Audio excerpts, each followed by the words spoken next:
What's up guys, Anders here with another video. Today we're gonna go over the developer update we received on the feature of class balance. I will have a video on the test server changes coming as well, since we received a lot of major changes, but I really wanted to touch on this developer update since it has some pretty major implications and gives us, I think, a hopeful outlook on the future of the game. Now I'm gonna give you some quotes here. They had some sort of summary of what they wanted to talk about. The first point had to do with grapples or grabs in the game. Now grabs for all classes will be changed so that they no longer have any defensive effect during the grab attempt, but will instead be given super armor during the successful grab animation. Grab cooldowns will also be adjusted to 15 seconds or more, but this may vary for each of the grab skills depending on their strength. This is huge. Nerfing grab in this way I think makes sense. The cooldown increase is perfectly fine. I think it relies on someone who wants to do a grab to really have to think about what their action is going to be and not just grab, wait 7 seconds, do it all over again, knowing that they have full super armor. Especially with the striker change, with their grab they had iframe on the fail, so now this means that all classes, even classes that didn't have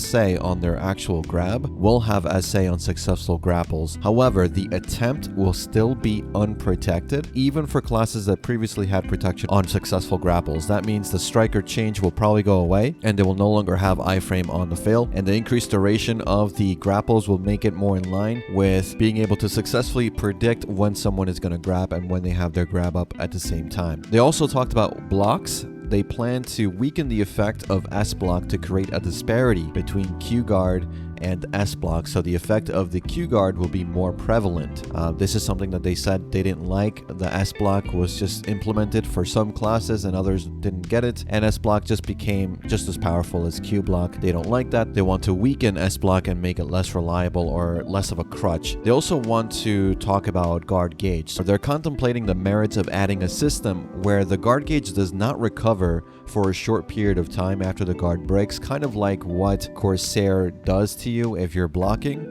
They just want to have that naturally be part of blocking, so you don't have to rely on blocking so much. You're not going to be in a turtle stance the entire time, and if you're fighting someone against that they have no grapple, they have no ability to really break your block, they now have an idea of putting pressure on you. If you want to keep blocking, your guard gauge is not going to recover, and eventually your guard will break and you'll be able to be CC'd. So I think that's a good idea. We'll see exactly when they implement this if the guard gauge recovery is too slow or too fast, depending on how it goes. Some classes like Musa Mewa will have a better time or a harder time against blocking classes. Now they also touched upon summons and pets. So this is the Highlang, the Witch and Wizard pets, Striker, Hishashin even has any sort of summons are generically called pets as well. So before they start adjusting skill damage further, they already addressed it this time.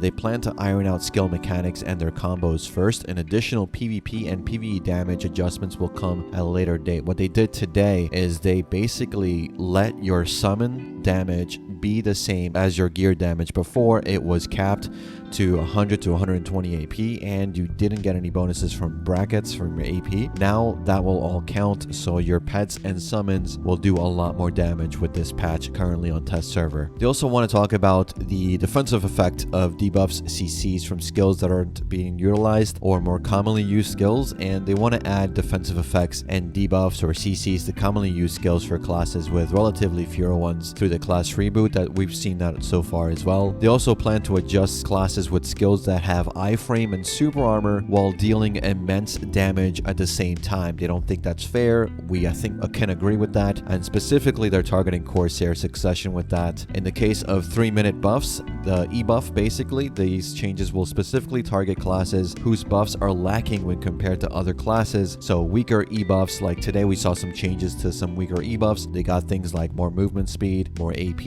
more accuracy during the E-buff duration. And as for passives, to address that, they're checking for effects that are inefficient or only geared toward a specific path, and they're going to change that as well for classes. They didn't say which classes will be getting any sort of passive change, but hopefully the weaker ones will. And finally, they touched on what I think is a major gripe with the PvP community, and that's resistance. The ignore resistance effect will be applied to the maximum applicable PvP resistance rather than the overall resistance, which is max 100%. The way the ignore resistance system worked previously, they said, was ineffective effective, but with this change they hope it will feel much more impactful. They plan also to increase the options to ignore an opponent's resistance and increase the character's resistance. This is to ensure we don't have resistance builds that are best for all, but rather optimal builds unique to each class. This is a huge change. Obviously, a lot of people would like to see resistances gone. They don't like the RNG aspect of that in fights. Sometimes that does decide a match, but with this, you're basically looking at less of an RNG within your resistance or trying to CC someone through a combo, or you yourself living when you resisted a CC you shouldn't have. This will make it a little bit better. Obviously, there is still some form of RNG. I think with this change, we see that they want to have that as part of the combat system. So if you wanted to get rid of resistance yourself as a PvP player, I don't think that will ever happen. This is the next best thing. The fact that they're addressing resistance, the fact that they're addressing grapple,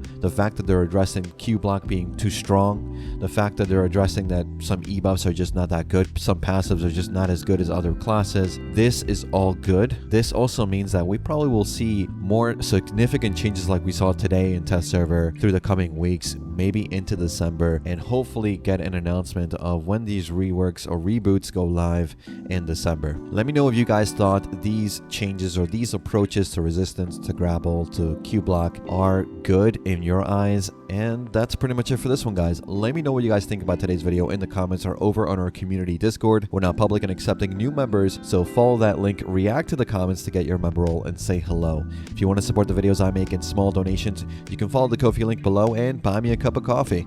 I love coffee as much as I love Bell, so every coffee you buy me will be greatly appreciated and will of course come with some Discord perks. Remember to like and subscribe if you haven't already, and hit that bell icon to get notified when I upload my next video.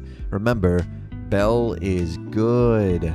As always, guys, thanks again for watching. Thanks for listening. I'll see you all in the next one. Take care.